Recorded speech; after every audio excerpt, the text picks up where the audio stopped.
ሲመጣ መች ነካብኝ ታቦቴ መች ነካብኝ እኔ ራሴን የሰጠሁለት ብዬ ከደብር ደብር እንከራተትለት የነበረ ጫማ አውልቄ በእግሬ የሄድኩለት ታቦት መች ነካብኝ? አልነካብኝ። እሱም ቢነካብኝ ኖሮ አልሰማውም ነበር። ቀጥታ ግን ራሱ ሲያብራራልኝ ሌሎቹ ገቡኝ።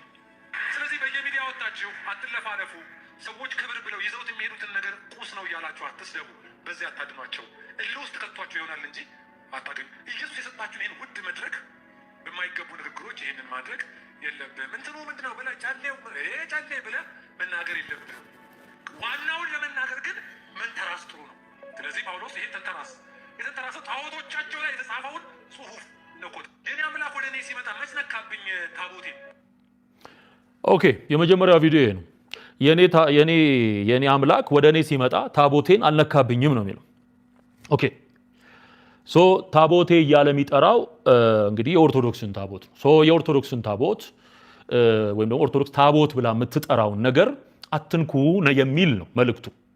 እና ስታዩት ጤናማ ንግግር ነው የሚመስለው።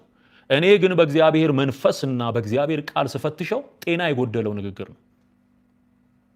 ስም መጥራት ነው እንጂ ያቃተው በቃ በግልጽ ነው፣ በግልጽ ኦኬ።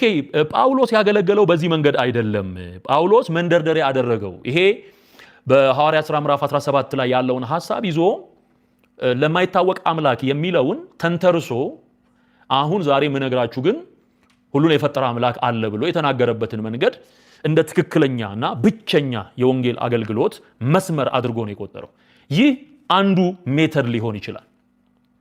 ነገር ግን ኦርቶዶክስ ታቦት የምትለውን ዘኔ ካልተስማማና ታቦት ነው ብሎ ካላሰበ በስተቀር እስካሁን ድረስ መድረክ ላይ ቆሞ ታቦቴ እያለ ሊጠራ አይችልም። ታቦቴ እኔ እኮ ለዛ ነው አሁን ይቅርታ አድርጉልኝ እኔ እየሳኩ ስለምናገር ዘበነን ሲሸኘው ዘነበ ይምጣብኝ።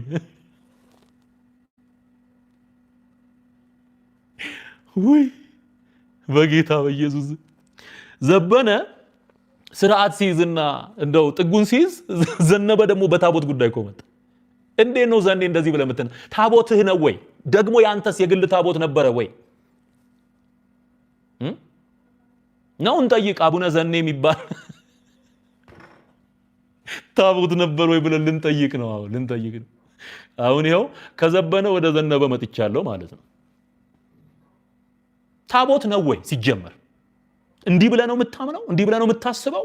ወይስ ለሚሰሙ ሰዎች ፖለቲክስ ነው? ምን አይነት አቀራረብ ነው ይሄ?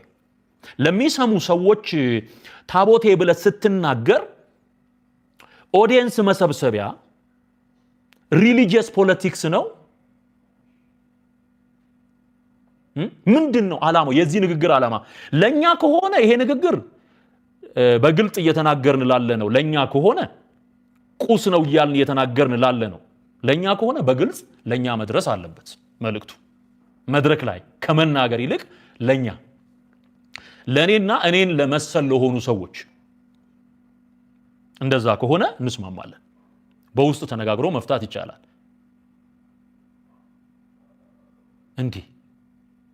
እንዴት ነው? ቆይ ነገሩ አልገባኝም። እኔ ታቦቴን አልነካብኝም ያልከው ኢየሱስ የሌለ ታቦት ነው ብሎ ሲጀመር ላንተ ሊገልጥልህ አይችልም።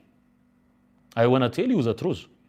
ኢየሱስ ላንተ መጥቶ ታቦቴ የምትለውን ነገር ሊያብራራልህ አይደለም ይገለጥልህ አይደለም።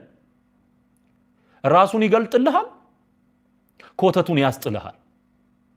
ደግሞ ስለ ታቦት ማውራት የሚችለው ዳሶ ተሸክሞ መቅደስ ውስጥ ገብቶ የኦርቶዶክስን አስተምሮና ስርዓት አውቆ የሚያገለግል ወይም ሲያገለግል የኖረና ጌታ ይበራለት ሰው ስለ ታቦት ቢናገር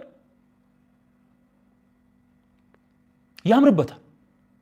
አንተ አሁን እኔ ምስክርነትን ሰምቻለሁ። ይሄንን ስናገር ቀጥታ በሚዲያ ከቀረቡ ንግግሮች መካከል ሰንበት ትምህርት ቤት ውስጥ ከበሮ በመምታት መዝሙር በመዘመር ከወጣቶች ጋር እንዳገለገልክ ተናገርክ እንጂ በክህነት አገልግሎት አላለፍክም። ዲያቆን አይደለ፣ ቄስ አይደለ። ዲያቆንም ቄስም ካልሆንክ ታቦቴ ብለህ ራሱ ለመጥራት አይቻልም። በኦርቶዶክስ ስርዓት ውስጥ ያደጉ ሰዎች ስለሚያውቁ ይሄንን የምናገረውን ነገር በጣም ነውር ነው። በጣም ነውር ነው። ስለዚህ ሌላኛው ታቦቴ ብለህ ከዛ ጨሌ ደግሞ አንስታል። ጨሌን አትቃወሙ።